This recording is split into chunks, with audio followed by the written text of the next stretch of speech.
तो जब हमने ये रिसर्च स्टार्ट किया था 98 में, 26 ईयर्स पहले, तब हमें ये लग रहा था कि ये वेस्ट है, पास्ट लाइफ रिग्रेशन वेस्ट है, गड़े मुर्दों को उखाड़ना क्यों है, पहले ये लाइफ तो इतनी मेस पड़ी हुई है और क्या क्या उसको ओपन करे, इज इट राइट।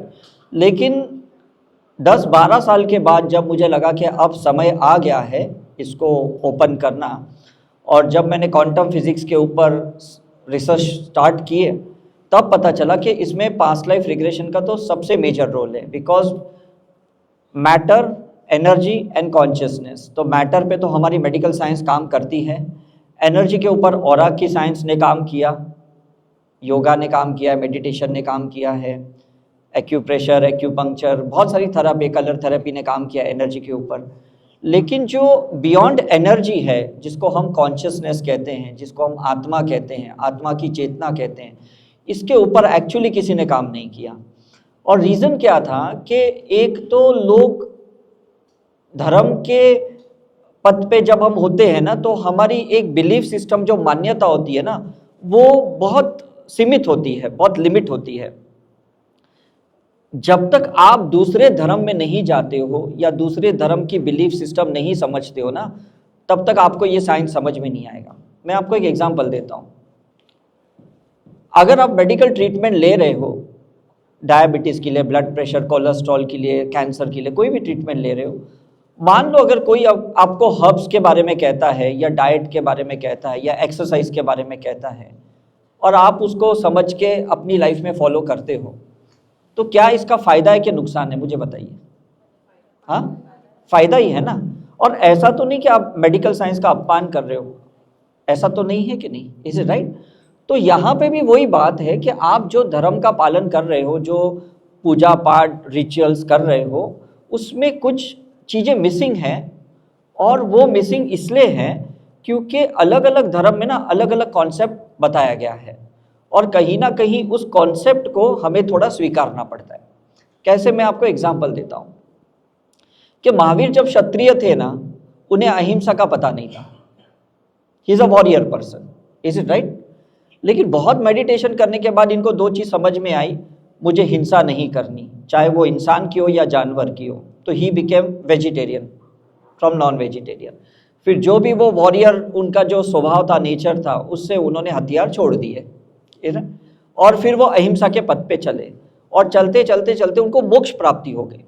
अब जब लोगों को पता चला कि ये जैन तीर्थंकर हो गए, जैनों को मोक्ष प्राप्ति हो गई, तो लोगों ने उसको एक स्कूलिंग कर दिया, उसको एक रिलीजन बना दिया। लेकिन ये तो सबके लिए एप्लीकेबल था कि नहीं, is it right. Homeopathy doctor Samuel Hahnemann ने बनाई, जर्मन के साइंटिस्ट थे। वो एमबीबीएस डॉक्टर थे, एमडी डॉक्टर थे एलोपैथी के। और उन्हें जब पता चला कि इसमें बहुत लिमिटेशंस है एलोपैथी की, तो उन्होंने होम्योपैथी की एक नई सिस्टम बनाई। और उस सिस्टम को बनाने में उन्होंने एक पोटेंटाइजेशन करके एक चैप्टर स्टार्ट किया।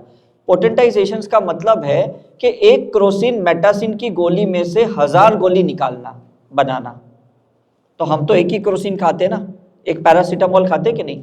होम्योपैथी ने यह साबित किया कि एक गोली के अंदर 1000 गोली से भी ज्यादा बन सकती है।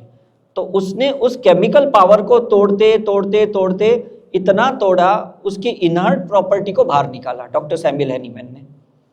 और उसके बाद उसका सब एटॉमिक एनर्जी बाहर आई, उसका जो बियॉन्ड केमिकल वाला जो पावर था वो बाहर आया, और वो एटम बॉम्ब के जैसे लोगों के अंदर काम करने लगा। तो किसी की किडनी स्टोन निकल जाती है, किसी की सिस्ट निकल जाती है, ट्यूमर निकल जाता है उसी होम्योपैथी मेडिसिन से। लेकिन उसकी कंडीशन क्या थी डॉक्टर सैमुअल हैनीमैन की, कि जिसकी भी तासीर जानने के लिए केस टेकिंग जानना ज़रूरी है, कि भाई इसको क्या अच्छा लगता है, क्या नहीं लगता है, इसकी नींद कैसी है, इसके ड्रीम्स कैसे हैं, लाइकिंग डिसलाइकिंग, इसका टेस्ट कैसा है। ये जानते जानते जानते वो एक ड्रग पिक्चर पे पहुंचते हैं, और ड्रग पिक्चर पे पहुंचने के बाद वो दवाई सजेस्ट करते हैं कि ये बंदे को ये दवाई देनी चाहिए। अब जो पेशेंट होता है ना, जब केस टेकिंग डॉक्टर लेता है तो उसको तो फिजूल लगता है कि ये क्या पूछ रहा है, मेरे किडनी में पथरी है और ये पूछ रहा है तुम्हें सपने कैसे आ रहे हैं। Is it right. तुम मीठा खाते हो, तीखा खाते हो, राइट। तुम्हारे रिश्ते कैसे, तुम्हारे रिलेशनशिप कैसे है, राइट। तुम्हारी नींद कैसी है, मतलब सब इररिलेवेंट क्वेश्चंस है ये सब। लेकिन आप बिलीव नहीं करोगे, जो बेस्ट होम्योपैथी डॉक्टर है वर्ल्ड के, वो लोग 1-2-3 घंटा केस टेकिंग लेते हैं। मैंने बॉम्बे में देखा है, कूपर हॉस्पिटल के सामने होम्योपैथी हॉस्पिटल है, कॉलेज है, और वहाँ पे 15-20 लोग एक पेशेंट को घेर लेते हैं, केस टेकिंग लेते हैं, और उसके बाद 3,500 दवाई में से एक दवाई वो सिलेक्ट करते, एक डोज देते, और उस पेशेंट का कैंसर निकल जाता है, स्टोन निकल जाता है। मतलब कितनी मेहनत करनी पड़ती है उस सब चीज़ जानने के लिए। फिर उन्होंने एक बुक बनाई ऑर्गेन ऑफ मेडिसिन करके, डॉक्टर सैमुअल हैनीमैन ने, और उन्होंने ये कहा कि वर्ल्ड के जितने भी थेरेपिस्ट है, जितने भी डॉक्टर्स है, अगर ये किताब पढ़ लेंगे 360 affirmation of organ of medicine करके, मतलब एक लॉ है, एक कायदे कानून है, कोई भी एक डॉक्टर पेशेंट के बीच में ना एक नियम होता है, कायदा कानून होता है। तो उन्होंने बहुत ज़बरदस्त किताब बनाई है, और वो किताब अगर आप भी पढ़ लोगे तो भी आपको समझ में आएगा कि आपका प्रॉब्लम कहाँ है करके। लेकिन किसी एलोपैथी ने डॉक्टर ने पढ़ा ही नहीं है। लंदन में पूरा बैन है होम्योपैथी, टोटली बैन होम्योपैथी, और इसलिए लंदन में डिप्रेशन ज़्यादा है, सुसाइड ज़्यादा होते हैं, ड्रग एडिक्शंस ज़्यादा होते हैं, मर्डर्स ज़्यादा होते हैं, क्राइम ज़्यादा होते हैं, ये सब चीज़ें ज़्यादा होती है, क्योंकि वो माइंड लेवल पे चीज़ों को सॉल्व करने की कोशिश नहीं करते, वो सोल लेवल पे चीज़ों को सॉल्व करने की कोशिश ही नहीं करते, और बेचारे और बीमार पड़ते और मर जाते करके। तो हम लोग भी कहाँ हैं पता है, हम लोग भी उसी भंवर में हैं, उसी चक्कर में। आज मैं आपको समझाता हूँ कैसे है। हम लोग है ना सब अधूरा ज्ञान लेके बैठे हैं, अपने रिलीजन को लेके बैठे हैं, अपनी बिलीफ सिस्टम को लेके बैठे हैं, अपने जो भी अंदर कॉन्सेप्ट है, थियरी है, उस लिमिटेड थियरी को लेके हम बैठे हैं बस, और उससे बाहर आना ही नहीं चाहते। तो जितने भी लोग पॉडकास्ट के बाद मुझे फ़ोन किए, करीबन मुझे अब तक 70,000 से ज़्यादा फ़ोन कॉल्स और मैसेजेस आए, वो लोग प्रॉब्लम की डिस्कशन किए कि मुझे ये प्रॉब्लम है, मुझे ये प्रॉब्लम है, और आप लोग भी जितने भी आए हो, मुझे पता है मेरे से ये डिस्कशन करने आए हो कि मेरा ये प्रॉब्लम है।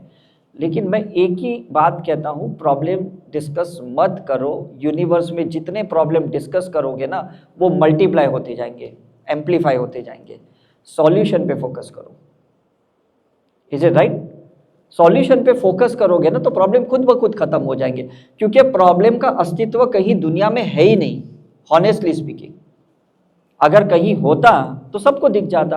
आपके प्रॉब्लम दूसरे को क्यों नहीं दिख रहे, मुझे बताओ? आपके घर वालों को नहीं दिख रहे, आपके प्रॉब्लम दिख रहे, और उनके प्रॉब्लम आपको भी नहीं दिख रहा है, क्योंकि प्रॉब्लम कहीं नहीं है।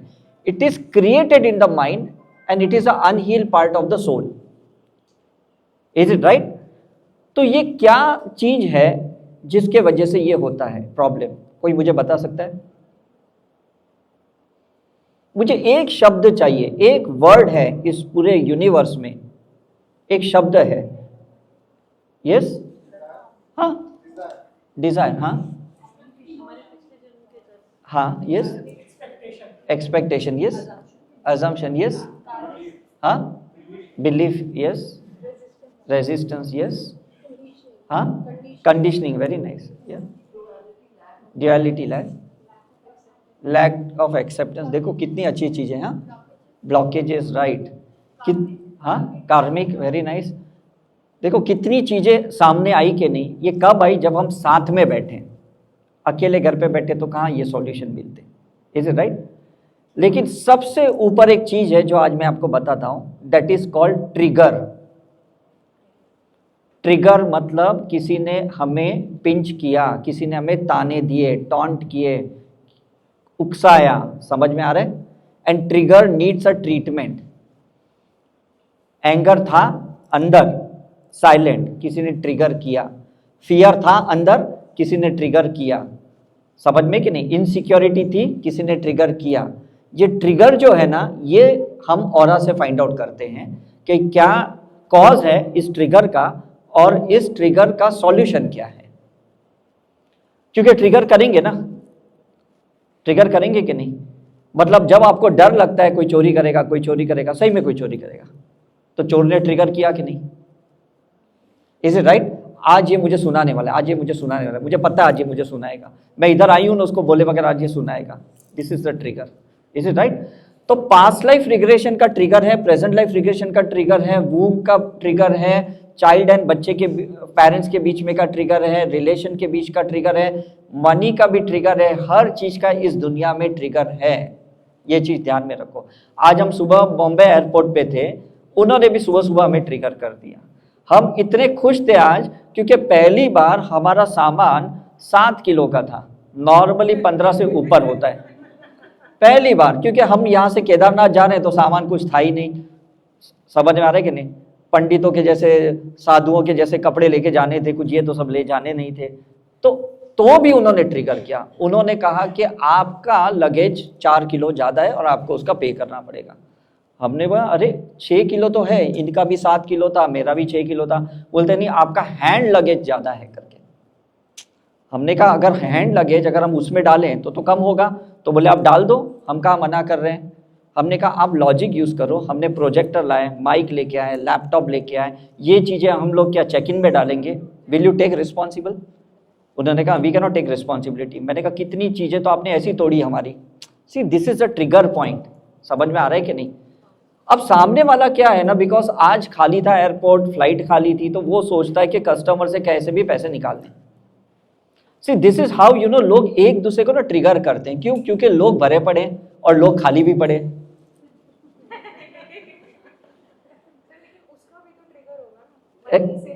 एग्जैक्टली मैं यही तो कह रहा हूं। उसको भी एक प्रेशर डाला कि अभी जो कस्टमर है थोड़ा तो कुछ निकाल, 1000 2000 5000 तो निकाल, है कि नहीं? क्योंकि नई सीट तो नहीं भर सकते, लेकिन जो कस्टमर है उसमें से तो कुछ एक्स्ट्रा निकाले कि नहीं? समझ में आ रहा है कि नहीं? तो हम लोग कैसा है ना, ये पास्ट लाइफ रिग्रेशन से ना ये चीज समझ में आती है कि पास्ट लाइफ से ना कुछ एक्स्ट्रा लेके आए हैं, और वो एक्स्ट्रा जो लाए हैं, कर्मा लाए हैं या जो भी अनहील पार्ट लेके आए, तो सामने वाला हमको ट्रिगर करता है। मैं फियर अगर पास्ट लाइफ से लेके आया हूं तो बैठे बैठे कॉकरोच भी ट्रिगर करता है, चिपकली भी ट्रिगर करती है मुझे। Is it right? और उस डर से ना मेरी काफी लाइफ में ब्लॉकेजेस क्रिएट होती है। लोगों को नहीं समझ में आता है। लोगों को लगा नहीं नहीं मुझे स्विमिंग का डर नहीं है, मुझे ड्राइविंग का नहीं है, मुझे ना हाइट का नहीं, मुझे सिर्फ वो चिपकली का है, और वो तो once in the blue moon आती है। लेकिन आपको ये नहीं पता, साइंस के हिसाब से अगर एक भी फियर है ना, एक भी आपका सेल के अंदर कोई इमोशनल ब्लॉक है ना, वो 63 ट्रिलियन सेल्स को ट्रिगर कर सकता है। आप छलांग मारते हो तो सारे सेल्स छलांग मारते कि नहीं? ऐसे थोड़ी जो एक फियर वाला सेल छलांग मारेगा, हाँ इसके अंदर इतना फियर है ना, यही बाहर निकला। उछलते हो कि नहीं? कूदते हो कि नहीं कॉकरोच चिपकली को देख के?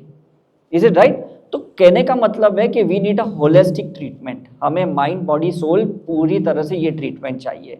आप उसको पार्शियली नहीं कर सकते। जैसे होम्योपैथी डॉक्टर पार्शियली नहीं करते, होलिस्टिक ट्रीटमेंट करते, स्पिरिचुअल वाले होलिस्टिक ट्रीटमेंट करते हैं। अब समझ में आ रहा है मैंने आपको शुरुआत में क्यों कहा? तो रिग्रेशन में हम होलिस्टिक करते हैं, इमोशंस की हीलिंग करते हैं, थॉट की हीलिंग करते हैं, बॉडी सोमेटिक की हीलिंग करते हैं, एक्सेस ऑफ कोलेस्ट्रॉल है, एसिड है, अल्सर है, उसकी हीलिंग करते हैं, एक अनवांटेड आपके जो भी कर्मास है उसकी हीलिंग करते हैं। तो ये होलिस्टिक अप्रोच होना चाहिए। अदरवाइज ये तो कैरी फॉरवर्ड होगा कि नहीं आपके डीएनए में कंटिन्यूसली। Is it right? तो ट्रिगर नीड्स ट्रीटमेंट। ट्रिगर को क्या चाहिए? ट्रीटमेंट चाहिए। और वो कौन सी चाहिए? होलिस्टिक ट्रीटमेंट चाहिए। कि जो भी अगर फियर है तो फियर के ऑपोजिट जो है that is fearless. Is it right? तो ये जो ट्रीटमेंट है ना, ये कहाँ से मिलेगी? ये नेचर से मिलेगी, ये गॉड से मिलेगी, ये सिंबल से मिलेगी, ये स्पिरिचुअल प्रैक्टिस से मिलेगी, योगा से मिलेगी, मेडिटेशन से मिलेगी, ये उस चीज से मिलेगी। डॉक्टरों के पास नहीं मिलेगी, मेरे पास नहीं मिलेगी, ये वहां से मिलेगी जहां से कुदरत के लॉ को आपने तोड़ा है, उसके नियम का पालन नहीं किया, वो आपका ट्रीटमेंट है। Is it clear? समझ में आ रहा है कि नहीं? आप कहोगे नहीं मेरा शुगर बढ़ रहा है तो नेचर कहां से देगा? अरे वनस्पति है ना। हनुमान जी भी उठा के लाए थे कि नहीं वनस्पति? संजीवनी बूटी लाए थे कि नहीं? कौन सी दवाई लेके आए? तो कोई एंटीबायोटिक लाए थे क्या? कोई पेन किलर लेके आए थे क्या? तो आप सोचो नेचर में सब कुछ है। आप जैसे जैसे हीलिंग करोगे, मेडिटेशन करोगे, आपको समझ में आएगा कि हाँ मुझे इस ट्रिगर को हील करना है। प्रॉब्लम को कोई सॉल्व नहीं कर सकता दुनिया में, कोई सॉल्व नहीं कर सकता। डॉक्टर खुद के प्रॉब्लम सॉल्व नहीं कर सकते, मैं 100% आपको बताता हूं। लेकिन जो सॉल्यूशन पे फोकस करता है ना, वो प्रॉब्लम पे फोकस नहीं करेगा और उसको कोई प्रॉब्लम भी नहीं होगा। Is it right? Narendra Modi अगर सॉल्यूशन पे फोकस करते हैं तो वो प्रोग्रेस करेंगे, लेकिन जो अपोज कर रहे हैं उस पे फोकस करेंगे तो कभी देश का प्रोग्रेस ही नहीं होगा। Is it clear? तो मैं आप सबको यही रिक्वेस्ट करता हूं कि please focus on the trigger point, focus on your unheal part. जो दिख रहा है वो प्रॉब्लम नहीं है, वो इफेक्ट है कि नहीं नहीं मेरा ब्लड में ये रिपोर्ट आया, मेरे रिलेशनशिप में ये है, मेरा ब्रेकअप हो गया, मेरा डिवोर्स हो गया, मेरे उसके एक्स्ट्रा मैरिटल अफेयर है, ये प्रॉब्लम नहीं है। समझ में आ रहा है कि नहीं? उसका एक्स्ट्रा मैरिटल अफेयर क्यों हो गया? क्योंकि उसको यहाँ से कुछ वो कंपोनेंट नहीं मिला, उसका एक मिसिंग कंपोनेंट है, और वो पास्ट लाइफ से किसी और के पास था, वो कंपैशन, वो लव किसी और के पास था। समझ में आ रहा है कि नहीं? जो दवाई डॉक्टर नहीं दे पाए, कोई वैद्य दे पाया, कोई नेचर क्योर वाला दे पाया। क्योंकि ह्यूमन हर चीज को ना सॉल्व करने के लिए आया है, शून्य करने के लिए आया है, तो उसको कहीं से तो कुछ मिलेगा कि नहीं। आप अपने बच्चे को खाना नहीं दोगे तो बच्चा कहीं तो जाके खाएगा कि नहीं, पड़ोसी के पास जाएगा, मासी के पास जाएगा, नानी के पास जाएगा, कहीं तो जाएगा कि नहीं। Is it right? आप उसको पैसे नहीं दोगे तो वो दोस्तों से लेगा या चोरी करेगा, कुछ तो करेगा कि नहीं, करेगा कि नहीं, मुझे बताओ। किसी का भी आप कुछ भी करोगे ऐसा नहीं चलेगा, वो अपना वे आउट निकालेगा, वो अपना रास्ता निकालेगा। समझ में आ रहा है? ये गॉट माय पॉइंट? मेरा भाई एमबीबीएस में टॉप किया, उसने, उसको एडमिशन नहीं मिला पोस्ट ग्रेजुएशन के लिए, तो इधर एम्स में दिल्ली में आके वो अपना कर रहा था, डॉक्टर का कर रहा था, लेकिन उसके बावजूद भी उसको पोस्ट ग्रेजुएशन के लिए नहीं मिला करके 3 साल वो डिप्रेशन में था, उसको अल्सरेटिव कोलाइटिस हुए, फिर यहीं के कोई नेचर क्योर वाले ने उसको ठीक किया। तो मुझे समझ में आया कि जो एलोपैथी में ठीक नहीं होता है वो नेचर क्योर में ठीक होता है। तो उसकी बीमारी से तो मेरा तो एक बहुत बड़ा चैप्टर ओपन हो गया, क्योंकि तभी मैं फर्स्ट ईयर मेडिकल में था और वो एमबीबीएस करके बाहर निकला था। तो देखो, नेचर आपको जब तकलीफ देता है ना, तो उसके सॉल्यूशन कहीं तो रहते हैं करके। Is it right? जिस नेचर क्योर में हम गए, उन्होंने कहा कि ये डाइट करेंगे तो इसका अल्सरेटिव कोलाइटिस निकल जाएगा, क्योंकि इसको आईबीएस करके है करके। हम सोच रहे थे इसको डाइट कहाँ से कराएं, एम्स हॉस्पिटल में तो ऐसा कोई डाइट मिलता नहीं है। तो जहां हम घूम रहे थे वहां एक बंदा सब्जी बेच रहा था, उस बंदे को हमने पूछा कि क्या तुम खाना बनाते हो? बोलते नहीं, मैं नहीं बनाता हूँ। हमने कहा अगर हम आपको सिखाएंगे? बोलते हाँ आप सिखाओ तो मैं बनाऊंगा। हम उसको हमारे सर के पास लेके गए नेचर क्योर में, हमने उसको वहां से सिखवाया, वो हमारे पास आके वो बनाने लगा, डाइट करवाने लगा, और 3 से 6 महीने उसने हमें वो डाइट करवाया, तो मेरे भाई का प्रॉब्लम सॉल्व हो गया। सी देखो, जहां आपको निकलना है ना बाहर, तो रास्ते पे भी कोई भी बंदा आपको मिल जाएगा सॉल्व करने के लिए, कहने का मतलब है। तो we focused on the solution, we don't focus on the problem. Is it right? रास्ते खुद ब खुद निकल जाएंगे। और आप बिलीव करोगे, वो बंदा 25 साल तक हमारे साथ रहा, जिसने खाना बनाया। ही बिकेम अवर डाइटिशियन, वो हमारा कुक बन गया। उस बंदे को मैं ऋतिक रोशन के घर पे भी लेके गया, एकता कपूर के घर पे भी लेके गया, और उसने उनके डाइटिशियन को भी ये बताया कि ऐसे ऐसे बनाते, ये रेसिपी है, ये मतलब ऐसे जूस बनाते, ऐसे सूप बनाते, ऐसे नारियल के लड्डू, खजूर के लड्डू। See how our journey started from there. It was in 1993, जब हम इधर एम्स हॉस्पिटल में थे, तब से हमारी दिल्ली में ये हमारी जर्नी स्टार्ट हुई। तो हमें एक चीज समझ में आ गई कि जहां पे भी सॉल्यूशन पे फोकस करेंगे ना कोई मिल जाएगा। कोई बंदे को मैं ठीक नहीं कर पाया, तो मैं उसके ऑरा में सेंस कर रहा था कि इसको एक्यूप्रेशर की ज़रूरत है, तो मैंने एक्यूप्रेशर सीखा।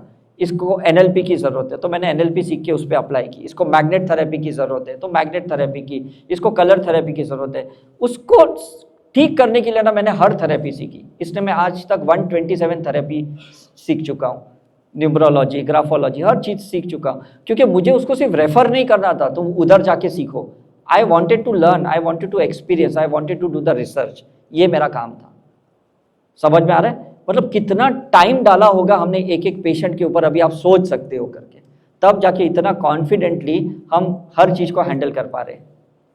तो मैं आपको ये कहता हूँ, do PhD on your disease, do PhD on your problem. जो कैंसर के पेशेंट मेरे पास आते हैं ना, वो कहते हैं डॉक्टर साहब मैं आपको बताता हूँ इसमें कौन सी केमोथेरेपी लगती है, इसकी रेडियोथेरेपी कैसी है, इसकी सर्जरी कैसी होती है। They literally they have done PhD on it. कितने लोग, क्योंकि भटक चुके हैं ना वो लोग, भटक के तो अक्ल आती है कि नहीं। तो कोई प्रॉब्लम नहीं है ये भटकना, यही तो सॉल्यूशन है, यही तो कहीं ना कहीं ट्रिगर है। तो जैसा होम्योपैथी वाले ने उस दवाई के टुकड़े टुकड़े टुकड़े टुकड़े टुकड़े टुकड़े टुकड़े हजारों टुकड़े किए, तो लास्ट का जो टुकड़ा था ना, उसमें से इनर्ट पोटेंशियल बाहर आ गया। तो आपके भी रिग्रेशन में बहुत टुकड़े होंगे, बहुत टूटना पड़ेगा। हीलिंग से, योगा से, साइकिक सर्जरी से, करुणा हीलिंग से, हर चीज से बहुत टूटना पड़ेगा। टूटने के बाद जब लास्ट में कुछ बचेगा ना, उसमें से वो सॉल्यूशन निकलेगा। Is it clear?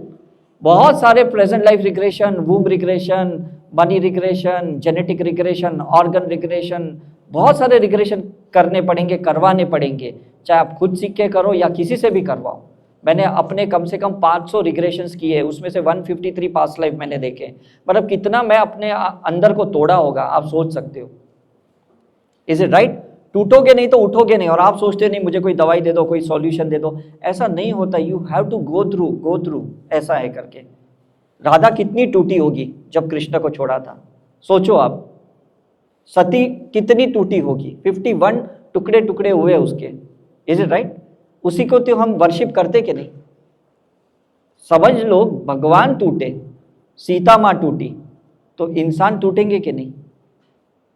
आंखों में से पानी निकलेगा, बॉडी में से डिटॉक्सिफिकेशन होगा, माइंड में से क्लटर निकलेगा, इमोशंस बाहर आएंगे, तब जाके ठीक होंगे। ऐसे ठीक नहीं होने वाले आप।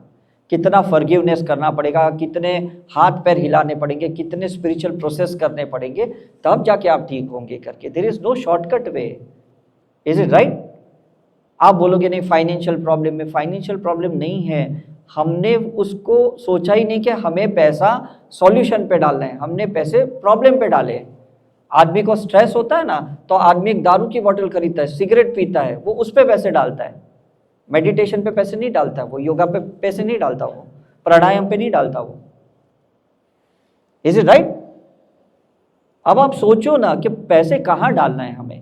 वहां डालना है जहां से एनर्जी मिलती है, पॉजिटिविटी मिलती है। और जहां से मिलती है ना, फिर time, distance, money, energy calculate नहीं करना चाहिए। Is it clear? मुझे पता चला फैंशुई सिंगापुर में बेस्ट डॉक्टर सिखाते हैं, डॉक्टर जॉन टैन करके, मैं उधर चला गया। मुझे पता चला करुणा आइलिंग यूएस में डॉक्टर विलियम लीलैंड सिखाते हैं, मैं वहां चला गया। जहां पे भी मुझे लगा कि वर्ल्ड के इस कॉर्नर में ये बंदा कुछ सिखाता है, मैं चला जाता हूँ। किसी ने मुझे कहा माँ अवतार बाबा जी के केव्स में जाओ, आपको आंसर मिलेंगे, तो मैं 2014 में केव्स में बैठ गया 2 घंटे तक, और मुझे अपने आंसर्स मिले। समझ में आ रहा है? 103 बार मैं अभी तक हिमालय जा चुका हूँ, ऋषिकेश जा चुका हूँ अपने प्रॉब्लम के सॉल्यूशन के लिए। तो कहीं तो जाना पड़ेगा कि नहीं, कहीं तो ट्रैवल करना पड़ेगा कि नहीं, कंफर्ट जोन से बाहर आना पड़ेगा। इस प्रॉब्लम को लेके बैठोगे, कोई बाहर नहीं निकालेगा, किसी के पास टाइम नहीं, किसी के पास पैसा नहीं आपके इन्वेस्ट करने के लिए, आपको कॉन्ट्रीब्यूट करना पड़ेगा। Is it clear? मुझे किसी ने कहा कि टोनी रॉबिन्स यूएस में एनएलपी सिखाते, तो मैं 2008 में वहाँ पहुँच गया एनएलपी सीखने के लिए। वहाँ से मैं इंडिया आया, मैंने जैसे सामान रखा अपना लगेज, मैं सीधा नेपाल चला गया, काठमांडू। 5 दिन मैं पशुपतिनाथ मंदिर में वहाँ रहा, और वहाँ पे मैंने सारे एनएलपी की टेक्निक्स अप्लाई की, और मुंबई में आके मैंने उसको सिखाना शुरू किया। अप्लाई तो करो जो सीख रहे हो, पहले सीखना पड़ेगा, अप्लाई करना पड़ेगा, फिर देखो उसके सॉल्यूशंस कितने ईजी रहेंगे। Is it clear? तो प्लीज फोकस ऑन दैट। सिर्फ blood investigation, x-ray, sonography, MRI करके कुछ नहीं मिलने वाला, डॉक्टरों के पास फाइल लेके घूम के कुछ नहीं मिलने वाला, वकील चेंज करते हुए कुछ नहीं मिलने वाला। सॉल्यूशन सब अंदर है, लेकिन अंदर से टूटना पड़ेगा, तब वो सॉल्यूशन बाहर आएगा। जब तक आप टूटोगे नहीं, ऊपर वाला आपको सॉल्यूशन नहीं देगा। Is it clear? तो होम्योपैथी डॉक्टर भी क्यों इतना केस टेकिंग लेते हैं, 1 घंटा, 1.5 घंटा, 2 घंटा, एक एक छोटी छोटी चीज़ अंदर से हर इमोशंस को बाहर निकालते हैं, हर उस कॉज को बाहर निकालते हैं। और हमें सोचते इररिलेवेंट है, मेरे सपने से और किडनी स्टोन से क्या रिलेशन है, लेकिन है, आपको नहीं पता। This is holistic approach. Mind, body, soul एक होता है, आप उसको डिपार्टमेंटली देखते हो, एक्चुअली गॉड नहीं देखता उसको। Is it clear? तो प्लीज उस पर फोकस कीजिए। अगर जहां पे भी वर्ल्ड में कहीं पे भी जाना पड़े ना, चले जाओ। मैंने ओशो के रिट्रीट अटेंड किए, आर्ट ऑफ लिविंग के किए, ब्रह्म कुमारी के किए, दादा भगवान के किए, मैंने कितने अटेंड किए। और मैंने पोलैरिटी वाले अटेंड किए, ऑपोजिट वाले भी अटेंड किए। ओशो कहता है जो भी करना है करो लाइफ में, मैंने वो रिट्रीट्स अटेंड किए। एग्जैक्टली ऑपोजिट दादा भगवान या जैनिज्म कहता है कि अनवांटेड चीज़ों को मत करो, हर चीज़ को कंट्रोल में करो, मैंने वो भी रिट्रीट अटेंड किए। मतलब देखता हूँ ये पोलैरिटी, ये डार्क एंड लाइट साइड क्या है करके, रियलिटी क्या है, समझ में आ रहा है कि नहीं? क्योंकि वननेस पे आने के लिए पहले दोनों साइड पे आपको देखना पड़ेगा कि है क्या करके। समझे? आपने दवाई खा के देख लिया, इतनी एसिडिटी होती है, आपने भूखे रह के देख लिया तो भी एसिडिटी होती है। देखो दोनों में होती है कि नहीं? लेकिन दोनों की एसिडिटी में बहुत फर्क है। दवाई की एसिडिटी अल्सर क्रिएट करता है, और जब भूखे रहते हो जो एसिडिटी बाहर आती है वो हमेशा डिटॉक्सिफाई करता है, आपके ब्लड को प्योरीफाई करता है, अल्कलाइन बना देता है उसको। अब फर्क समझ में आ रहा है, ब्लैक एंड डार्क में, वाइट में, है ना। तो हर चीज का कुदरत आपको अनुभव देना चाहता है। Is it right? कृष्णा ने भी राधा का भी एक्सपीरियंस लिया, रुक्मणी का भी लिया, तो तब जाके हमें समझ में आया कि ऐसा भी प्यार होता है, एक अनकंडीशनल होता है, कंडीशनल होता है। Is it right? तो जो चीजें आपको लगता है आपको काम में नहीं आ रही ना, please try to shift in something else. उस पे लगे मत रहो, नहीं इसी से ठीक होना है, इसी से ठीक होना है, इसी से नहीं दवाई काम आ रही तो मत कराओ। कितनी बार सर्जरी कराओगे, कितनी बार दवाई चेंज करोगे? क्लियर? Go inside. दुनिया में कहीं तो सॉल्यूशन है, क्योंकि अगर शिवा ने कहा है कि मैं हर चीज को शून्य करूंगा, इसका मतलब आपके प्रॉब्लम का दुनिया में कहीं तो सॉल्यूशन होगा, आपकी मिसिंग कंपोनेंट का कहीं तो होगा कि नहीं? राइट? आईफोन 15 आया है, लेकिन आज भी जो आईफोन 10 यूज कर रहे हैं ना, उसके भी कंपोनेंट्स कहीं तो मिलते हैं, क्योंकि कितने लोग ने अपने जूने फोन बायबैक्स किए, तो उसका तो कहीं ना कहीं कंपोनेंट किसी के पास तो रहेगा कि नहीं, और आदमी ढूंढ निकालता है और वो उसको फिक्स करता है। Is it clear? तो आप उसको फिक्स करने के लिए ना, आपका जो मिसिंग कलर्स है, मिसिंग कंपोनेंट्स है, मिसिंग जो भी स्पिरिचुअल लॉज है, उसको ढूंढने की कोशिश करो कि मेरे लाइफ में ऐसा क्या अधूरा हो रहा है जिसके वजह से लाइफ में रिपीट पैटर्न्स चल रही है, बार बार मेरे जिंदगी में वही प्रॉब्लम्स क्यों आ रहे हैं करके। वही रिक्शा वाले धोखे दे रहे हैं, वही बाहर का कोई इंसान, प्लम्बर धोखा दे रहा है, इलेक्ट्रिशियन दे रहा है, फैमिली मेंबर दे रहा है, रिलेटिव्स दे रहा है, सब लोग ट्रिगर क्यों कर रहे हैं, मुझे क्यों तकलीफ दे रहे हैं? उन्हें थोड़ी पता वो आपको तकलीफ दे रहे हैं, वो तो ऐसा ही जा रहे, आपके ऑरा में वो अनहील पार्ट है तो ट्रिगर हो जाता है। Is it right? अब बच्चे को नहीं पता कि दरवाजा एकदम बंद होने वाला है, वो तो ऐसे ही हाथ रखता है और अचानक दरवाजा बंद होता है, तो उसकी उंगली आएगी कि नहीं? तो ट्रिगर हुआ कि नहीं? क्योंकि हमारे अंदर अवेयरनेस नहीं है ना, हम ऑब्जर्वेशन से नहीं जीते, हम एब्जॉर्प्शन से जीते हैं। हम चीजों को अंदर ले लेते हैं, दूसरे के इमोशंस को अंदर ले लेते, दूसरों की तकलीफ को अंदर ले लेते। क्यों? उनको स्पेस देते नहीं और वो हमें स्पेस देते नहीं, तो दोनों का ऑरा टकराता है, दोनों की नेगेटिव एनर्जी टकराती है, दोनों का अनहील पार्ट टकराता है, तो ठीक ना वो होगा ना आप होंगे। Is it right? General ward में पेशेंट रखा और आईसीयू में रखा, फर्क होता है कि नहीं? ट्रेन में जाओ और फ्लाइट में जाओ, फर्क होता है कि नहीं? राइट? स्पेस मिलता है ना हमें फ्लाइट में, राइट? तो यही चीज मैं कहता हूं कि जिस घर में आप रह रहे हो, जिस फैमिली में रह रहे हो ना, अपनी स्पेस में रहो, अपने ऑरा में रहो, और नेगेटिव चीजों को एब्जॉर्ब मत करो और ना नेगेटिव चीजों को इमिट करो। राइट? लोग मरने के बाद भी नहीं मरते, स्पिरिट फॉर्म में घूमते रहते, और हम किसी के मरने के बाद भी अटैचमेंट नहीं छोड़ते, तो उसका कनेक्शन बनाए रखते। तो इस टू एंड फ्रो के नहीं, मुझे बताओ, आप यहां अटैचमेंट कट करते हो, कॉर्ड कट करते हो, तो स्पिरिट क्यों कहीं घूमेगा, क्यों आपको तकलीफ देगा? यहां से अटैचमेंट है, यहां से अटैचमेंट है, तो उसकी तो रूह घूमेगी कि नहीं, उसकी तो एनर्जी फील होगी कि नहीं आपको? Is it clear?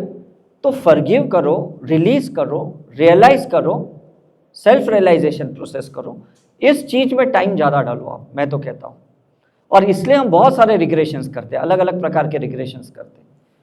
क्यों करते? हर बार कुछ तो सेल्स में से बाहर आएगा, किसी के माइंड में से बाहर आएगा, किसी के बॉडी में से बाहर आएगा, किसी को यॉर्निंग आती है, किसी को आंख में से पानी आता है, किसी को माइग्रेन अटैक आता है, किसी को हेडेक होता है, किसी को लूज मोशन होता है, किसी को नौशिया होता है, किसी को वॉमिटिंग होती है। ये सारे प्रोसेस होते हैं जब हम ऐसे रिग्रेशंस करते हैं तो। लेकिन ये है किसके अंदर, मुझे बताओ, ये आंसू है किसके अंदर? किसके अंदर है ये? अपने ही तो अंदर है, आपका ही तो अकाउंट खाली कर रहे हैं आप। समझ में आ रहा है? हम नेचर क्योर में जाते, अगर हमें एनीमा देते हैं तो कचरा निकलता किसी के अंदर से। हमको स्टीम बाथ देते या हमको मसाज देते हैं तो निकलता कहाँ से? हमारे अंदर से निकल रहे कि नहीं? तो प्लीज उस चीज पे फोकस करो जो निकालता है। ओशो ने कितने ऐसे डायनेमिक मेडिटेशन बनाए, कुंडलिनी मेडिटेशन बनाए कि जिसमें कैथारसिस होता है, जिसमें क्लटर्स निकलते हैं। वो बंदा कैसा भी हो, हमें क्या लेना देना, हमें टेक्निक से इंपॉर्टेंस है। Is it right? आप जो कैडिला, फाइजर की दवाइयां खाते हो, उस कंपनी के मालिक कैसे भी, आपको क्या लेना देना, वो कंपनी कहाँ है, आपको क्या लेना देना? Is it right? वो फ्रॉड कर रही है, इनकम टैक्स की चोरी कर रही है, आपको क्या, आपको गोली मिली, आपका प्रॉब्लम सॉल्व हो गया, बात खत्म हो गई। भगवान ने कुछ तो उनको दिया है और वो चीज ले लो। उनका अनहील पार्ट उनको दिया है, वो उससे हमें कोई लेना देना नहीं, उसकी डार्क साइड से हमें कोई लेना देना नहीं, हमें उसकी पॉजिटिव साइड से देना है।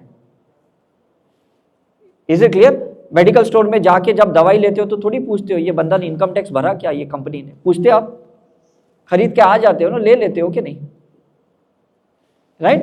तो हमें किसी के अकाउंट्स को टटोलना नहीं है, किसी की लाइफ में इंटरफियर नहीं करना है। हर एक जन अपने बैगेज लेके आए हैं, बायोलॉजिकली आपको मिले होंगे, कोई लाइफ बिटवीन लाइफ आपका कोई एक कॉन्ट्रैक्ट रहेगा, उनके साथ कर्मा होगा, इसलिए मिले हैं। दैट डजंट मीन कि आप ऑथराइज्ड हो उनके लिए 24/7 365 डेज, या वो आपके ऊपर डोमिनेट करे या आप उनको डोमिनेट करो। It is not going to work. That's a fire element. चिंगारी होती है कि नहीं, फ्रिक्शन होता है कि नहीं दो लोगों के बीच में, रिलेशनशिप के बीच में, राइट? तो एयर और ईथर एलिमेंट के साथ जीना है आपको, उनके साथ, ना अर्थ के साथ, ना वाटर के साथ, इमोशंस के साथ, और ना फायर के साथ, ओनली एयर एंड ईथर के साथ। Is it clear? तो हम आपको मेडिटेशन सिखाते हैं जो एयर एलिमेंट का है, हम आपको हीलिंग सिखाते हैं जो ईथर एलिमेंट की है, और ये दो चीज अगर आप अप्लाई करोगे तो नीचे के 3 एलिमेंट आपको परेशान नहीं करेंगे। प्रॉब्लम नीचे के 3 एलिमेंट से, 3 चक्र से है, और हमें ऊपर के 2 एलिमेंट और ऊपर के चक्र से जीना है। समझ में आ रहा है कि नहीं, राइट? किसी के लाइफ में अनवांटेडली इंटरफियर नहीं करना है। उसका कार्मिक अकाउंट है तो डेफिनेटली वो ठीक कर देंगे करके। गोपाल दास सही कहते हैं कि कोई चीज तुम ठीक नहीं कर सकते हो तो तुम उसके पीछे पड़ते भी क्यों हो, है ना? कितने अच्छे अच्छे संत हैं, गुरु हैं, कितने अच्छे यूट्यूब पे लोगों के टॉक है, लेकिन हम उनके सॉल्यूशन पे फोकस ही नहीं करते। हम सुन के सिर्फ कुछ घंटों तक, कुछ मिनट के लिए पॉजिटिव हो जाते हैं, मोटिवेट हो जाते हैं, उसके बाद फिर नेगेटिव हो जाते हैं, क्योंकि उन्होंने थेरेपी नहीं दी ना, ट्रीटमेंट नहीं दी। चाहे वो शिवानी है या कोई भी है, where is the treatment part? This is the missing component, this is the missing science. Is it clear? बहुत अच्छे लोग हैं जो हमें समझा रहे हैं, लेकिन समझना और समझ के अंदर उतारना आपके कैरेक्टर में, आपके नेचर में, आपके स्वभाव में, इसके लिए आपको थेरेपी चाहिए, इसके लिए आपको ट्रीटमेंट चाहिए। Is it clear? आपके अंदर के सॉफ्टवेयर को डिलीट करके न्यू सॉफ्टवेयर को इंस्टॉल करना है, माइंड को रीप्रोग्रामिंग करना है, सोल के कॉन्ट्रैक्ट को चेंज करना है, तब जाके आपकी लाइफ ज़बरदस्त काम करेगी करके। छोटे छोटे प्रॉब्लम लेके, छोटी छोटी बातों को उलझ के या डिस्कशन करके ना कुछ भी नहीं मिलने वाला है, ऑनेस्टली स्पीकिंग। और कहीं पे भी जाओ लोग ओवरलोडेड है। आप पुलिस स्टेशन जाओ, आपका कोई केस लेने को तैयार नहीं। आप डॉक्टरों के पास जाओ, वो भी ओवरलोडेड है। आप वकील के पास जाओ, वो भी ओवरलोडेड है, बिकॉज कोई प्रॉब्लम कहीं सॉल्व होता ही नहीं है। ये हमारा भ्रम है कि वहां जाके वो प्रॉब्लम सॉल्व होगा। समझ में कि नहीं? आज जो 8 है, आज 8 है कि नहीं, 8 को इन्फिनिटी बनने के लिए ना 2 चीज करनी पड़ती है। तो 8 के बाद क्या आता है? 9 is manifestation. Is it right? तो 8 इज अ जस्टिस। पहले मैनिफेस्टेशन करो, और 9 के बाद आता है शून्य। Is it right? जब 2 शून्य, शिवा का शून्य और आपका शून्य मिलेगा, तब इन्फिनिटी पे आप पहुंचोगे। अब कैलकुलेशन समझ में आया आपको? 8 से इन्फिनिटी की लाइफ है और कुछ भी नहीं है हमारी। 8 का नंबर है जस्टिस देना, न्याय देना, अपने आप को देना, दूसरों के साथ फाइट नहीं करना, लड़ना अपने आप से कि मैं कहाँ गलत हूँ, लोग कहाँ गलत हैं, उससे लड़ना नहीं है आपको। उसी में आपकी लाइफ खराब हो जाएगी, है ना? क्योंकि लोग गलत नहीं है, लोग अलग हैं। बस इतना कॉन्सेप्ट समझ लो। मैं हर टॉक में कहता हूँ, लोग कोई अलग गलत नहीं है, लोग अलग हैं। Is it right? तो हमें उनसे लड़ना नहीं है, एक्सेप्टेंस में आना है कि भाई उनकी गलती को मुझे एक्सेप्ट स्वीकारा तो मेरी कॉस्मिक एनर्जी हार्ट चक्र के नीचे जाएगी, तो मेरी पॉजिटिविटी बढ़ेगी। और मैंने एक्सेप्ट नहीं किया तो यहाँ मैं होल्ड करूँगा कि इसने ऐसे किया, इसने ऐसे किया, इसने धोखा दिया, इसने तकलीफ दी, इसने मुझे हर्ट किया। तो हार्ट चक्र किसका भारी होगा? हमारा होगा। एनर्जी नीचे जाएगी नहीं, पैर में अर्थराइटिस होगा, पाइल्स होगा, फाइब्राइड होगा, सिस्ट हो जाएगा, ट्यूमर हो जाएगा नीचे के, कुछ भी हो जाएगा, क्योंकि यहीं से तो एनर्जी नीचे नहीं जा रही कि नहीं आपकी। तो हीलर्स क्या होता है ना, जो हीलिंग करता है, रेकी की हीलिंग, प्राणी की हीलिंग, करुणा हीलिंग, हीलर जो होता है ना वो एनर्जी को नीचे लेके उसको फॉरगिव करके रिलीज करता है। Is it right? और जितना इंटेंस हीलिंग करोगे ना, थीटा हीलिंग, डेल्टा हीलिंग, तो डेफिनेटली वो ज़्यादा काम करेगा। तो रिग्रेशन में हम क्या करते हैं पता है? रिग्रेशन क्या करते हैं, हम आपकी बॉडी को रिलैक्स करते हैं, माइंड को रिलैक्स करते हैं, उसके बाद जो भी चीज़ें आपने भरी है उसको हम सरफेस पे लेके आते हैं, जैसे पॉपकॉर्न कैसे ऊपर आता है कुकर में, ऐसे ऊपर लेके आते हैं, फिर उसकी हम हीलिंग करते हैं सिंबल्स के साथ, करुणा सिंबल्स के साथ, तो इवेपोरेट हो जाता है कि नहीं? जो दबा हुआ था वो चीज़ें ऊपर आती है, और जब ऊपर आती है तब आप उसको निकालते हो। समझ में आ रहा है कि नहीं? जो भी कचरा आपके ऊपर है, आप झाड़ू मारते हो तो बाहर निकलता है कि नहीं? तो पहले जो दबा है ना उसको बाहर निकालो, उसके लिए सारे प्रोसेस करो आप। क्यों आपके हाथ पैर इतने रिजिड है, आपकी कमर में क्यों दर्द है, आपका स्पॉन्डिलाइटिस क्यों है, आप सोचो, जकड़न क्यों है, अकड़ क्यों? क्योंकि अकड़े हुए हम अंदर से, इसलिए सब चीज़ जकड़ी हुई है। हमारी अकड़ चली जाएगी, ईगो चले जाएगा, हमारी फायर खत्म हो जाएगी, तो हम फ्लेक्सिबल हो जाएंगे। समझ में आ रहा है कि नहीं? तो जो भी ट्रिगर हो रहा है हमारी लाइफ में वो ट्रिगर होना बंद हो जाएगा। फिर कोई कितना भी गुस्सा दिलाए आपको गुस्सा नहीं आएगा, कोई कितना भी चीट करे ना, आप ये नहीं बोलोगे अरे इसकी मैं रेटिंग 0 दूंगी, ये करूंगी, वो करूंगी, ऐसा करूंगा, वैसा करूंगा। एक्चुअली आज की दुनिया में कोई फर्क नहीं पड़ता। एक टाइम था जब रियली फर्क पड़ता था, लेकिन अब लोगों को कोई फर्क नहीं पड़ता। पॉडकास्ट में भी कितने लोगों ने माँ बहन की गाली लिख दी मेरे ऊपर, लेकिन जिनको आना था वो आ गए। शिरडी में भी 109 लोग आ गए रिट्रीट में अभी, बिकॉज जिनको भी पता है अंदर से नहीं मुझे कोई फायदा हो रहा है, वो रेटिंग नहीं देखता है। समझ में? क्योंकि आपका अंदर का दिल तो कुछ बोल रहा है कि नहीं, सामने वाले दिमाग से आप क्यों चलोगे? अभी एक कल की मूवी चली, उसमें किसी ने लिखा बकवास है, बकवास मूवी, किसी ने लिखा टॉप मोस्ट मूवी है करके। हर एक का अपना अभिप्राय है, एक उनका अपना एक जरिया है, उनका नजरिया है, जो भी है, बट हमें किसी से क्या लेना देना? You have to experiment on your own. आपको अपने एक्सपीरियंसेस लेने हैं। Is it clear? क्योंकि आपका जिनके साथ जो सोल कर्मा है 140 करोड़ पॉपुलेशन में, आपको वो ठीक करना है, बस इतना ध्यान रखो। किसी के ओपिनियन से अगर आपकी लाइफ प्लस माइनस होती है तो आपकी लाइफ तो मैस है कि नहीं? तो हम रिग्रेशन में वही सारे अनवांटेड ओपिनियंस निकालते हैं, आपके अनवांटेड क्लटर्स निकालते हैं, जो भी आपने एंकरिंग करके रखा है, लॉक करके रखा है किसी के बारे में, वो चीज़ें आप निकालते हैं, आप खुद हल्के हो जाते हो। तो आपको नहीं लगता ये फायदे कारक है? आप सोचो, क्योंकि सिर्फ फिजिकल गांठें नहीं निकालनी है शरीर में से, मानसिक गांठें भी निकालनी है, भावनाओं की गांठें भी निकालनी है। आपको ब्रेन के सेंसेशंस के साथ जीना है, माइंड के साथ नहीं जीना है, थॉट के साथ नहीं जीना है। Is it right? आपको फीलिंग के साथ जीनी है, इमोशंस के साथ नहीं जीना है। बहुत थिन लाइन है इमोशंस और फीलिंग के बीच में, बहुत थिन लाइन है सेंसेशंस एंड थॉट्स के बीच में। Is it clear?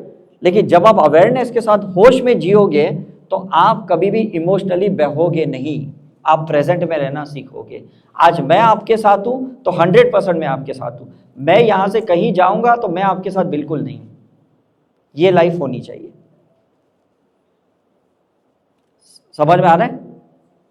Don't carry it away, बस बह मत जाओ इस इमोशन में। जहां पे भी जो चीजें हुई उसको आपने वहां नहीं छोड़ी, इसलिए आपको रिग्रेशन की जरूरत पड़ रही है।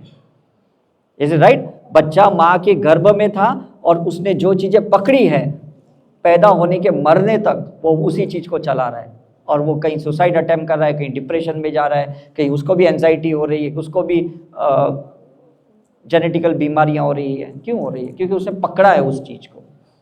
Is it right? हमारे पेरेंट्स ने भी कुछ पकड़ा था और हमें दे दिया, हमने कुछ पकड़ा हमने बच्चों को दे दिया। कब तक ये चलते रहेगा? कहीं तो एंड करना होगा कि नहीं, कहीं तो कट करना होगा कि नहीं? तो प्लीज कट करने के लिए तैयार रहिए। ओके? सो जो भी हम आपको गाइड दे रहे हैं आप ज़्यादा दिमाग ना लगाएं, बिकॉज बहुत रिसर्च कर लिया है हमने। हम कुछ आपके ऊपर एक्सपेरिमेंट्स नहीं कर रहे हैं, हम आपको एक्सपीरियंस दिलाना चाहते हैं। ये इसमें बहुत फ़र्क है। ठीक है कि नहीं? डॉक्टर बड़े से बड़ा क्या कहता है? हाँ दवाई खा के देखो, नहीं होगा तो देख लेंगे, second line of generation, third line of generation की ट्रीटमेंट करेंगे। हम लोग यहाँ कोई एक्सपेरिमेंट नहीं कर रहे आप लोग के ऊपर। हम क्लियर कट बोलते हैं आपके ऑरा में ये है और आपको ये करना है तो ये करना है, बात खत्म हो गई। Is it right? It's up to you कि अभी आपको सॉल्यूशन पे फोकस करना है कि नहीं करना है, दैट्स वेरी इंपॉर्टेंट। और अगर सही में आप करना चाहते हो, पूरी दुनिया आपको मदद करेगी। फिर आप हिंदू और अगर आपने अल्लाह को भी इन्वोक किया वो भी मदद करेंगे, जीसस को करोगे इन्वोक तो भी मदद करेंगे, एंजल्स को इन्वोक करोगे तो भी करेंगे, है ना। एंजल्स ये थोड़ी बोलेंगे आप हिंदी मीडियम के हो, मैं तो अंग्रेजी वाली हूँ, ऐसे थोड़ी बोलेंगे। Is it right? बस आपका हार्ट चक्र खुला होना चाहिए to receive the energy and to give the energy. लेना भी है भगवान की, ईश्वर की, कुदरत की शक्तियां लेना भी है, कॉस्मिक एनर्जी लेना भी है और देना भी है, तब सारे प्रकार के रिग्रेशन आपके काम करेंगे करके। मे बी एक रिग्रेशन नहीं, 2 नहीं, 3 नहीं, 5 नहीं, 6 नहीं, कभी तो जाएंगे वो होम्योपैथी दवाई के जैसे टूटेंगे टूटेंगे टूटेंगे टूटेंगे, तब जाके एक बार एकदम ओपन हो जाएंगे आप। Is it right? तब तक रुकना नहीं है, थकना नहीं है, उसको होने देना है करके। जो लोग भी आपको लाइफ में तोड़ रहे हैं ना, जो भी आपको तकलीफ भी दे रहे हैं ना, बी हैप्पी। ये लोग सारे वो गुरु हैं, ये सारे ईश्वर के मैसेंजर हैं जो आपको मोक्ष और मुक्ति के लिए आए हैं करके। तो तोड़ने दो उनको। अगर आप टूटोगे नहीं तो कैसे चलेगा? टीचर क्लास भर साल भर में जो पढ़ाती है वही तो टीचर एग्जाम लेती है, वही तो पेपर चेक करती है, वही तो नंबर देती है। Is it right? है कि नहीं? तो जब हमारे साल भर साथ में रहती है तो टीचर हमें अच्छी लगती है, लेकिन जब परीक्षा लेती है हमें वही बुरी लगती है ना। आप अपने बच्चों को गिफ्ट देते हो, आईफोन देते हो तो बच्चे खुश होते हैं, और काम दिखाते हो तो वो नखरे दिखाते हैं, आंखें दिखाते हैं कि मम्मा ने मुझे काम दिखा दिया। राइट? तो सभी के साथ ऐसा ही है। तो यही 4-8 लोग हैं जो आपके आसपास में हैं, डेफिनेटली ये आपके अच्छे टीचर हैं, आपके अच्छे गुरु हैं। उनसे भागोगे ना तो लाइफ में कभी नहीं बाहर निकलोगे। Don't run away. लोग डिवोर्स के पेपर पे साइन करते हैं, लेकिन तो भी सोल लेवल से उनका कर्म ठीक नहीं होता। लोग हॉस्पिटल में डामा करते हैं। डामा पता है आपको? किसी को पता है डामा का मतलब क्या? डिस्चार्ज अगेंस्ट मेडिकल एडवाइस, उसको डामा कहते हैं। समझ में आ रहा है कि नहीं? तो जब मैं हॉस्पिटल में था ना, तो काफ़ी बार लोग बोलते थे कि हमें नहीं चाहिए तुम्हारी हॉस्पिटल, हमें नहीं चाहिए तुम्हारी ट्रीटमेंट। तो हम बोलते आप ऐसे नहीं जा सकते हो डॉक्टर की साइन के बगैर। वो भाग जाते हैं, तो डामा करते हैं करके। Is right? सो हम भी डामा और ड्रामा ही कर रहे हैं और कुछ नहीं कर रहे हैं लाइफ में। समझ में कि नहीं? हम भगवान बोलते नहीं चाहिए, हम जात चेंज करें, हम भगवान चेंज कर लेंगे, हम ऐसे बोल देते हैं। हमें हस्बैंड नहीं चाहिए, हमें ये पार्टनर नहीं चाहिए, हम भाग जाते हैं। बच्चे कहते हैं हमें कंट्री नहीं चाहिए, हम अब्रॉड जाके पढ़ाई करेंगे, वहाँ कमाएंगे। कहाँ भागोगे? कितना भागोगे? कोई ना कोई लाइफ में वापस वही लोग मिलेंगे, वही जगह पे आना पड़ेगा आपको। समझ में आ रहा है कि नहीं? सो ये रिग्रेशन में समझ में आता है क्लोजर कहाँ नहीं किया था, इनकम्प्लीट कहाँ रखा था, उसी चीज़ को कंप्लीट करने के लिए रिग्रेशन होता है। जो चीज़ें जहाँ अधूरी छोड़ी थी, आप घर पे से यहाँ पे आए हो, जो भी खाना आपने वहाँ बाहर टेबल पे रखा होगा वो खराब होने ही वाला है। जिसको फ्रिज में रखोगे वो अच्छा रहेगा। Is it right? तो सेम हमारे साथ हुआ है। जो भी हमने जख्मों को अनहील्ड रखा है, उसको ओपन रखा है, क्लोजर नहीं किया, वो जख्म बार बार कोई ना कोई उसको ट्रिगर करेगा। Is it clear? कोई ना कोई तो फिर से पिंच करेगा कि नहीं? तो हमें क्या है ना, हमें अपने अंदर ना वो फिटनेस क्रिएट करनी है, हेल्थ फिटनेस क्रिएट करनी है, मेंटल हैप्पीनेस क्रिएट करनी है, हमें हार्ट के अंदर जॉय क्रिएट करनी है, हमें सोल के अंदर पीस क्रिएट करना है। ये अगर 4 चीज़ें, 4 पिलर्स ऑफ द लाइफ को क्रिएट किया ना, कोई आपको ट्रिगर नहीं कर सकता है। ठीक है कि नहीं? अगर आप अंदर से खुश हो ना, कोई आपकी अनहैप्पीनेस को ट्रिगर नहीं कर सकता। आप अगर जॉयफुल हो ना, कोई आपको दुखी नहीं कर सकता। मैं आपको लिख के दे सकता हूं करके। Is it clear? आप बोलेंगे नहीं उसने दुखी किया, उसने तकलीफ दी, ये ताने मार रहा है, ऐसा करे। कोई कुछ नहीं कर सकता जब तक अंदर नहीं है ना भरा पड़ा, तो कोई कुछ नहीं कर सकता। तो हीलिंग करो, साइकिक सर्जरी करो, रिग्रेशन करो, खाली कर दो हर चीज। Is it okay? I hope काफी लोगों को आंसर्स मिल गए हैं आज। Focus on the solution. मेरे से बातचीत करके, मेरे से डिस्कशन करके कुछ भी नहीं मिलने वाला है, मैं ऑनेस्टली बोल रहा हूँ करके। ये मैं अपने आपको नहीं कह रहा हूँ, मैं अपने पेरेंट्स को भी, मैं अपने रिलेटिव्स को भी बोलता हूँ हमेशा कि मेरे साथ डिस्कशन करके कुछ नहीं मिलेगा। नहीं 2 मिनट आपकी चाहिए, 5 मिनट आपकी चाहिए, ये 2-5 मिनट से ये प्रॉब्लम सॉल्व नहीं होते। कितने लोगों को मैं मैसेज के रिप्लाई नहीं कर पाया, फ़ोन नहीं अटेंड कर पाया, लोगों ने मुझे ब्लॉक भी कर दिया, कुछ लोगों ने गालियाँ भी लिख दी, ऐसा है करके। बिकॉज पेशेंस नहीं है ना। बोलते नहीं अर्जेंट चाहिए था, 10 साल से सफर हो रहे, अभी अर्जेंट कौन सा है? How means we are playing with ourself, हम अपने आप से खेल रहे करके। भगवान से नाराज होते, भगवान को गालियां देते, यार तू देखता नहीं, सबको देखता है, अरे वो बेचारा मोक्ष मुक्ति चला गया, वो कहाँ देखेगा? ऐसा हो गया ना, रिलायंस का कनेक्शन लेके अडानी को गाली दे रहे हो, ये तो ऐसी बात हो गई करके। उनको क्या लेना देना आपसे? आपको आत्मा दी है, आपको उनकी कॉन्शियसनेस मिली है, बस उसी के अवेयरनेस के साथ जीना है, उनकी चेतना के साथ जीना है, तो सारे सॉल्यूशंस आपके अंदर हैं करके। हम कुछ लेवल तक आपको हेल्प कर सकते हैं, गाइड कर सकते हैं, लेकिन चलना तो आपको ही पड़ेगा और भागना भी आपको ही पड़ेगा करके। Is it okay? So thank you very much, God bless you.